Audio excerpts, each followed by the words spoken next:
Hey, good morning and happy Friday. Welcome to the virtual CISO Moments Infosec wrap up for Friday, July 7th, 2023.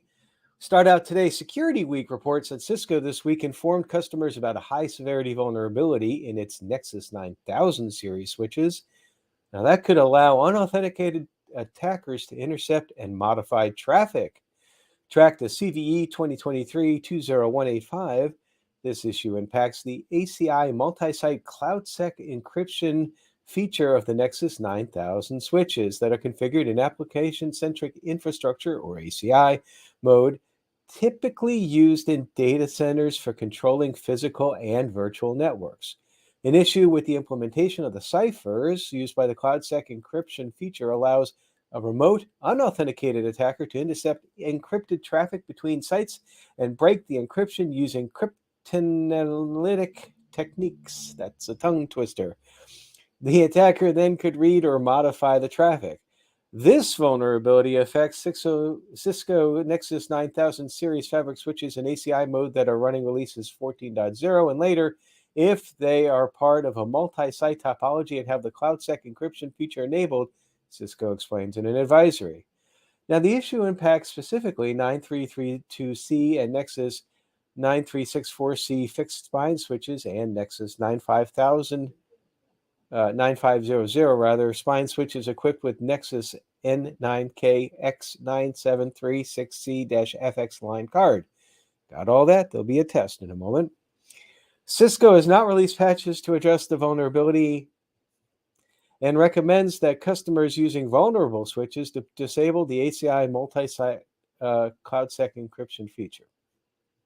Hopefully, they will have a patch soon, I would hope.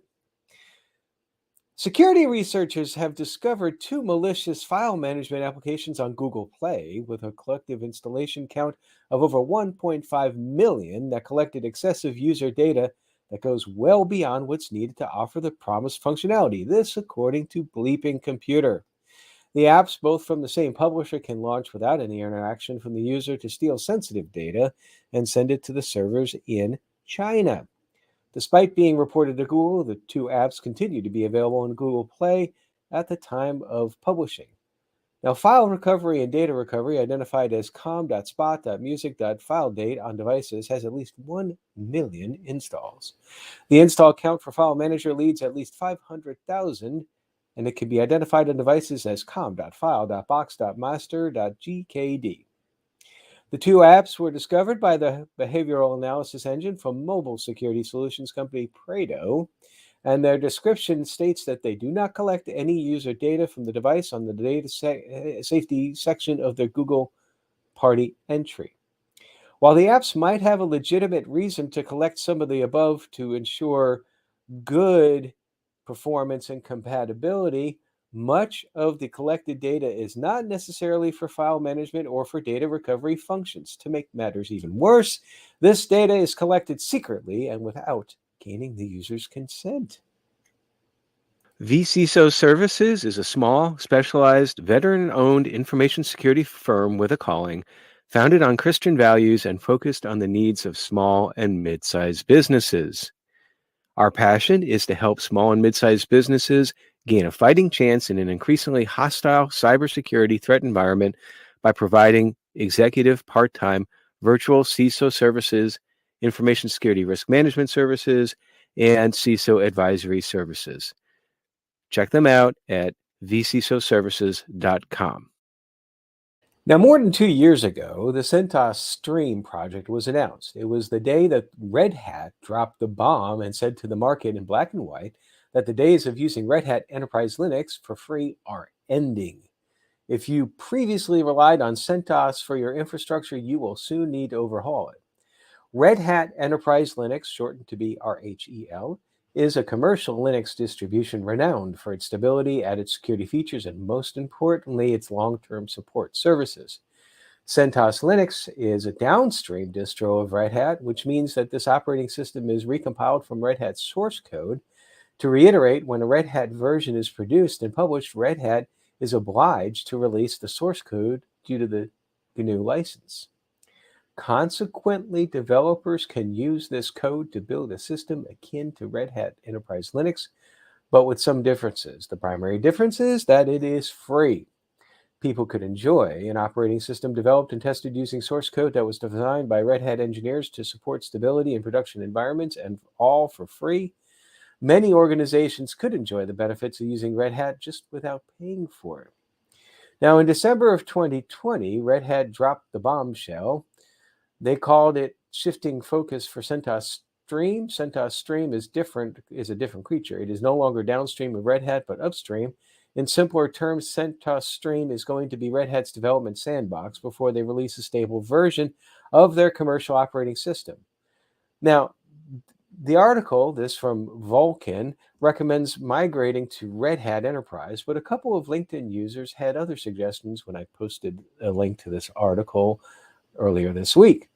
One wrote, fortunately, there are RHEL compatible alternatives. Number one, Alma Linux, community-driven CentOS alternative, and number two, Rocky Linux, essentially a clone of CentOS.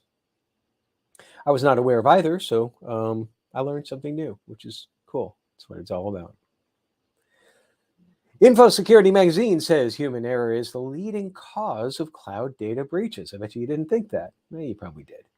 Around 2 in 5, or 39% of businesses, experienced a data breach in their cloud environment in 2022, a rise from 4% compared with 2021. A new report found. This report is the 2023 Thales Global Cloud Security Study, which surveyed nearly 3,000 IT and security professionals across 18 countries, also revealed a dramatic increase in sensitive data stored in the cloud in 2022 compared with the previous year. 3/4 of respondents said that more than 40% of data stored in their organization's cloud environments was sensitive. This compared to 39% of businesses in 2021. The leading cause of cloud data breaches was human error at 55%, according to the report. This was significantly above the next highest factor identified by the respondents at 21%, which was exploitation of vulnerabilities. The targeting of users to infiltrate cloud networks is also a trend being observed by cybersecurity company Proofpoint. Matt Cook, cybersecurity strategist at Proofpoint, told InfoSecurity, quote, attackers realize that people and their accounts are still the vulnerability, and it actually doesn't matter now where that person is because everyone's pretty much using the same tools. For example, everyone's got a Microsoft 365 account. It's probably true. Proofpoint's 2023 Human Factor Report found that 94% of monitored cloud tenants were targeted by either precision or brute force attacks in any given month. Of these tenants, 62% were successfully attacked. Quote, from an attacker's perspective, if you've got a list of usernames and passwords and you think they might belong to a particular company, why would you not try them against those accounts? We see that going on quite significantly, commented Cook. As technology advances and organizations become more reliant on data, the risks associated with data breaches and cyber attacks also increase. The introduction of data privacy laws, such as the GDPR, has made it mandatory for organizations to disclose breaches of personal data to those affected. As such, it has become essential for businesses to protect themselves from the financial and reputational costs of cyber incidents. One solution to help organizations themselves is cyber insurance. This, according to the Hacker News. Despite the rising costs of cyber insurance, where the average price in the U.S. rose 79% of the second quarter of 2022. Also, with strict eligibility requirements that have emerged in response to risk and sharp spikes in successful breaches during and post-COVID-19, cyber insurance remains essential for organizations to protect their sensitive customer information and their own data from falling into the wrong hands. While cyber insurance is not a one-size-fits-all solution and may not cover every possible scenario, it can help organizations mitigate the financial and reputational risks associated with cyber attacks and data breaches. Almost every modern organization uses, sends, or stores data, which means almost every modern business is relying upon cyber insurance as a part of its overall risk management strategy. Now, penetration testing, is an effective way to detect vulnerabilities in web applications before attackers can exploit them. It helps organizations better understand the application's attack surface and remediate vulnerabilities before they turn into a serious threat. However, Traditional pen testing delivery takes weeks to set up, and the results are point in time, leaving critical application vulnerabilities exposed for longer than they should. And so here's the crux of the story. A new wave of automated pen tests conducted through a software as a service delivery model known as penetration testing as a service, PTAAS, resolves this problem. PTAAS provides ongoing monitoring, reducing the risk of cyber attacks. Organizations have direct access to pen testers and a knowledge base for how to fix vulnerabilities, enabling IT and development teams to remediate them effectively.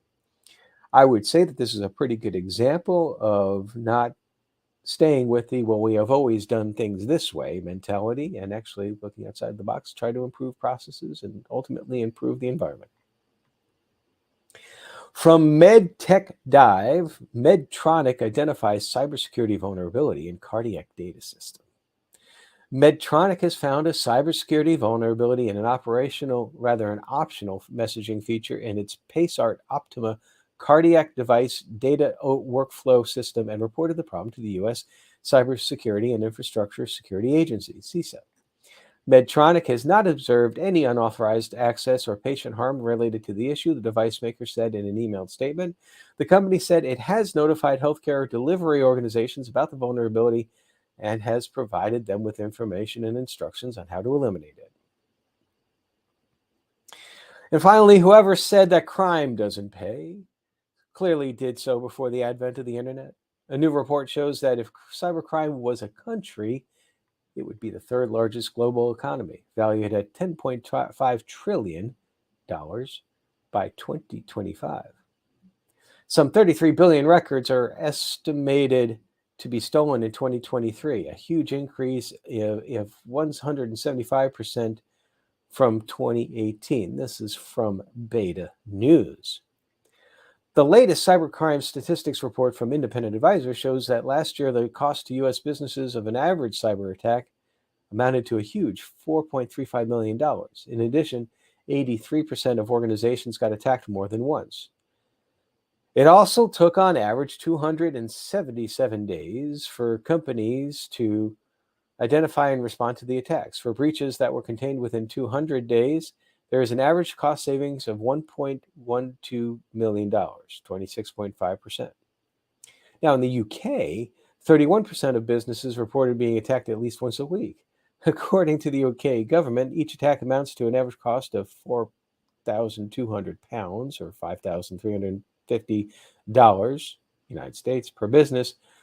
Small businesses average cost was $3,920, while medium to large businesses cost amounted to $24,720. Finally, the report shows that in 2021, cybercrime increased by 125%, possibly driven by the COVID pandemic. That would seem to make sense. Over 422 million U.S. accounts were affected by compromised data last year, and it is estimated that hackers now attack your computer every 39 seconds, averaging 2,244 attempts per day. And that's it for this day, and that's it for this week. As soon as Friday's over, it's getting there. Almost at quitting time. Not really, but a few more hours. I hope you have a wonderful weekend, and we'll catch up with you again on Monday with the Cybersecurity Quick Strike. And as always, I hope that you stay secure.